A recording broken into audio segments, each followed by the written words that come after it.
ሰላም የዴሊ ፎረም ቤተሰቦች፣ አዳዲስ የኢራን እስራኤል አሜሪካ ጦርነት መረጃዎችን እንገራችሁ። የኢራን ከፍተኛ የሃይማኖት አባቶች ምክር ቤት አባል የሆኑት ሁሴን አሊ ኤሽኬቫር የኢራን አዲስ መሪ መመረጡንና በቅርቡም በባለስልጣኑ በይፋ እንደሚገለጽ አስታወቁ። አባሉ አክለውም የሀገሪቱ ቀጣይ መሪ በመሆን የሃሜኒ ስም ይቀጥላል በማለትም ተናግረዋል። በኢራን መገናኛ ብዙሃን በተሰራጨው የቪዲዮ መልእክት ኤሽኬቫሪ እንደገለጹት በአብላጫ ድምፅ የኢማም ሆሜኒንና የሰማዕቱ ኢማም ሀመኔይን መንገድ የሚቀጥል ግለሰብ ተመርጧል። የሀሜኒም ስም ይቀጥላል። ድምጽ ተሰጥቷል። በቅርቡም ይፋ ይደረጋል ብለዋል። የቀድሞ የኢራን ጠቅላይ መሪ አያቶላ አሊ ሀሜኒ አሜሪካና እስራኤል በኢራን ላይ የከፈቱት ጥቃት በተጀመረ የመጀመሪያው ቀን የካቲት 28 መገደላቸው ይታወሳል። እሳቸውን ለመተካት ልጃቸው ሞጁታ ሀሜኒ በግንባር ቀደምትነት የሚጠበቅ ሲሆን የአሜሪካ ፕሬዝዳንት ዶናልድ ትራምፕ ግን ይህንን ምርጫ ተቀባይነት የሌለው ሲሉ ማጣጥለውታል። ፕሬዝዳንት ትራምፕ ከዚህ አልፈውም የኢራን ቀጣይ መሪ በመምረጡ ሂደት እሳቸው ተሳትፎና ይሁንታ ሊኖረው እንደሚገባ ጥያቄ ማቅረባቸውን የፖለቲካ ውጥረቱ ይበልጥ በኢራንና በመካከለኛው ምስራቅ አባብሶታል። በሌላ መረጃ በአሜሪካና በእስራኤል ጥምረት የአየር ጥቃት ህይወታቸው ያጡት የአያቶላ አሊ ሀሜኒ የሚተካ አዲስ መሪ ለመምረጥ የኢራን ከፍተኛ ሃይማኖት አባቶች ምክር ቤት በመዝጋት ምርጫ አካሂደዋል። ቀጣዩ መሪ የሀሜኒ ያህል ፍጹምና ያልተገደበ ስልጣን ላይኖረው እንደሚችል ኒውስዊክ መጽሔት በትንታኔው አስነብቧል። ከዚህ ቀደም የነበረው የአንድ ግለሰብ ፍጹም የበላይነት አክትሟል። የኢራን ቀጣይ ስልጣን መዋቅር ይበልጥ በጋራ ውሳኔ ሰጭነትና በጸጥታ ኃይሎች ቁጥጥር ስር ሊወድቅ እንደሚችልም የፖለቲካና የደህንነት ጉዳዮች ባለሙያዎች እየተነተኑ ነው። ለኒውስዊክ መጽሔት አስተያየታቸውን የሰጡ አንድ ባለሙያ እንዳስገነዘቡት ቀጣዩ የኢራን ጠቅላይ መሪ ስልጣኑን የሚተገብረው ይበልጥ የጋራ በሆነ በጸጥታ ኃይሎች በተዋጣና ቢሮክራሲያዊ አሰራርን በተከተለ መንገድ ይሆናል ብለዋል። ይህ ማለት በተለይም የኢራን እስላማዊ አብዮት ዘብና የደህንነት መዋቅሩ በሀገሪቱ የፖለቲካና ወታደራዊ ውሳኔዎች ላይ ከምንም ጊዜው በላይ የበላይነት ይወስዳል ማለት ነው ተብሏል።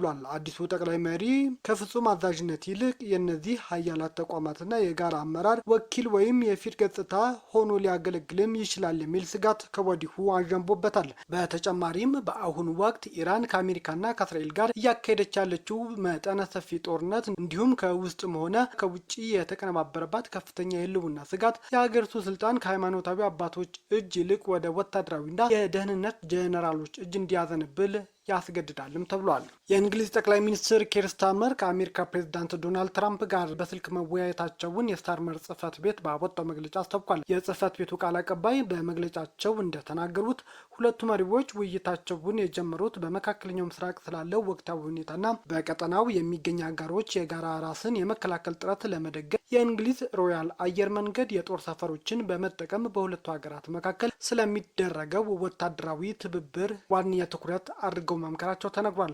በተጨማሪም ጠቅላይ ሚኒስትሩ በቅርቡ ህይወታቸውን ባጡት 6 የአሜሪካ ወታደሮች ሞት የተሰማቸውን ሀዘን ለፕሬዝዳንት ትራምፕ እና ለአሜሪካ ህዝብ መግለጣቸውም ተነግሯል። መሪዎቹ በቀጣይም በቅርብ ጊዜ ውስጥ በድጋሚ ለመወያየት ፍላጎት እንዳላቸውም ተገልጧል። ይህ የሁለቱ መሪዎች የስልክ ውይይት የተካሄደው አሜሪካና እስራኤል በኢራን ስርዓት ላይ ከሚፈጸሙት የአየር ጥቃት ጋር በተያያዘ እንግሊዝ በበቂ ሁኔታ እየተባበረች አይደለም በማለት በፕሬዝዳንት ዶናልድ ትራምፕ ክስ በተደጋጋሚ እየተሰማ ባለበት ወቅት ነው። የአሜሪካ ፕሬዝዳንት ዶናልድ ትራምፕ በአየር ጥቃት የተገደሉት አያቶላ አሊ ሀሜኒን የሚተካው ቀጣይ የኢራን ጠቅላይ መሪ በመጀመሪያ የእሳቸው ይሁንታ ካላገኘ በስልጣን ላይ ብዙም አይቆይም ሲሉ ማስጠነቀቁ። ከእኛ ይሁንታ ማግኘት ይኖርበታል ለኤንቢሲ ኒውስ ነው የተናገሩት። አክለውም ከእኛ ይሁንታ ካላገኘ ግን ጠቅላይ መሪው እድሜው አጭር ነው ብለዋል። ፕሬዝዳንቱ ይህንን አስተያየት የሰጡት የተገደሉትን ጠቅላይ መሪ አያቶላ አሊ ሀሜኒን ተተኪ ለመምረጥ ኃላፊነት የተሰጠው የኢራን ከፍተኛ የሃይማኖት አባቶች ምክር ቤት ድምጽ መስጠቱንና በቅርቡ አዲሱን መሪ ስም ይፋ እንደሚያደርግ በተዘገበበት ወቅት ነው። እስራኤል ቅዳሜ ሌሊት ለእሁድ አጥቢያ ቴህራን ውስጥ በሚገኝ የነዳጅ ማጣሪያ ላይ በፈጸመችው ጥቃት የተፈጠረው ከባድ ጥቁር ጭስ ዋና ከተማዋን በመሸፈን ፀሐይ ሙሉ ለሙሉ የጠፋች እንደመሰለ ነዋሪዎች እየተናገሩ ነው። የቢቢሲ ቬሪፋይድ ትክክለኝነቱ ያረጋገጠውና በማህበራዊ ሚዲያ ላይ እየተዘዋወረ ያለ ቪዲዮ በዋና ከተማዋ ቴህራን ሰሜን ምዕራብ ክፍል ውስጥ ጎዳናዎች ሲቃጠሉ ያሳያል። እሳቱ የተነሳው በእስራኤል ጥቃት ተመቷል ከተባለው የነዳጅ ማጣሪያ መቁጠሪያ 2 ኪሎ ሜትር ያህል ርቀት በሚገኝ ኩሳርና ሻህራን በሚባሉ አካባቢዎች ነው። በመንግስት የሚተዳደረውና የኢራን እስላማዊ ሪፐብሊክ ብሮድካስቲንግ ተቋም እንደዘገበው በቴህራንና አልቦርት በተባሉ ግዛቶች ውስጥ የሚገኙ የነዳጅ ማጠራቀሚያዎች ሌሊቱ በእስራኤል ጥቃት ተፈጽሞባቸዋል ብሏል። በኢራን ላይ ከተፈጸመው ጥቃት በተጨማሪ ኢራን በበኩሏ ኩዌት ውስጥ የሚገኝ ሰማይ ጠቀስ ህንፃ ላይ የድሮን ጥቃት ፈጽማ ከባድ እሳት ተነስቶ ነበር። አሁን እሳቱ በቁጥጥር ስር መዋሉም የኩዌት ባለስልጣናት አስታውቋል። በተመሳሳይ እስራኤል በሊባኖስ ላይ የምትፈጽመው ጥቃት የቀጠለ ሲሆን የሟቾች ቁጥር 394 መድረሱም የሀገሪቱ ጤና ሚኒስቴር ገልጿል። ጦርነቱ ከተጀመረ ቀን አንስቶ 2000 የሚጠጉ ሰዎች ቆስለው ሆስፒታል ገብተዋል ሲል የእስራኤል ጤና ሚኒስቴር ተናገረ። እስራኤልና ኢራን ጦርነት ከጀመሩበት ጊዜ አንስቶ 1929 ሰዎች ቆስለው ወደ ሆስፒታል መግባታቸውን የእስራኤል ጤና ሚኒስቴር አስታወቀ። ከነዚህ ውስጥ 122ቱ አሁንም በሆስፒታል ውስጥ የሚገኙ ሲሆን 9ኙ ደግሞ በከባድ ሁኔታ ላይ መሆናቸውን የእስራኤል ጤና ሚኒስቴር ገልጿል። ከቆሰሉት መካከል አንዳንዶቹ በቀጥታ ከሚሳኤል ጥቃቶች ጋር በተያያዘ ጉዳት እንዳልደረሰባቸው ሚኒስቴሩ ባወጣው መግለጫ ጠቅሷል። ባለፉት 24 ሰዓት ውስጥ 157 ሰዎች ሕክምና እንደተደረገላቸውም ጤና ሚኒስቴሩ አስታውቋል። ሚኒስቴሩ መግለጫ ያወጣው እሁድ ማለዳ ሲሆን ኢራን ወደ ሀገሪቱ የምታስወነጭፋቸው ሚሳኤሎች አሁንም ድረስ መቀጠሉ ተነግሯል። የእስራኤል መከላከያ ሚኒስቴር በቴሌግራም ቻናሉ ላይ የሚሳኤል የመከላከያ ስርዓቶች አደጋውን ለመግታት እየጣሩ ነው ሲልም ገልጿል። አሜሪካና እስራኤል በኢራን ላይ ጥቃት መፈጸም ከጀመሩ ከአንድ ሳምንት በፊት አንስቶም እስከዛሬ ድረስ በኢራን ውስጥ የሞቱ ሰዎች ቁጥር 1400 እያለፈ መሆኑን መረጃዎች ያሳያሉ። እስራኤል ቀጣይ የኢራን መሪን እያደንኩ ነው ስትል ተናገረች። ቀጣዩ የኢራን ጠቅላይ መሪ ለመሰየም እየሞከረ ያለው የኢራን እስላማዊ ሪፐብሊክ ከፍተኛ የሊቃውንት ጉባኤ ማምሻውን ምርጫ ማካሄዱ ተነግሯል። ጉባኤው የመጨረሻውን ውሳኔ ያሳለፈ ሲሆን እስራኤል ደግሞ መራጮቹንና ተመራጩን ኢላማ ማድረጓን እንደምትቀጥል አስታውቃለች። ሞሐመድ ማህዲ ለኢራን ዜና አገልግሎት እንደተናገረው ጽኑና የጋራ ስምምነት ላይ ተደርሷል በማለት አንዳንድ መቋጫ የሚሹ ነገሮች ብቻ መቅረታቸውን አመልክቷል።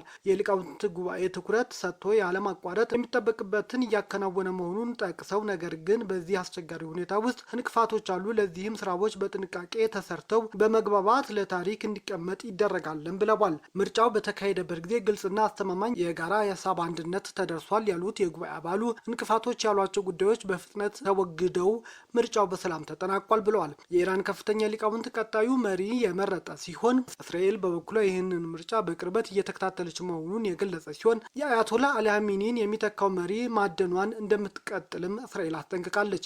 የእስራኤል ጦር በፋርስ ቋንቋ የኢራን ብሔራዊ ቋንቋ በኤክስ ላይ ባሰፈረው ጽሑፍ ለአስርታት ተሰብስቦ የማያውቀው የኢራን የሊቃውንት ጉባኤ በቆም ከተማ ውስጥ በቅርቡ ስብሰባውን ያደርጋል።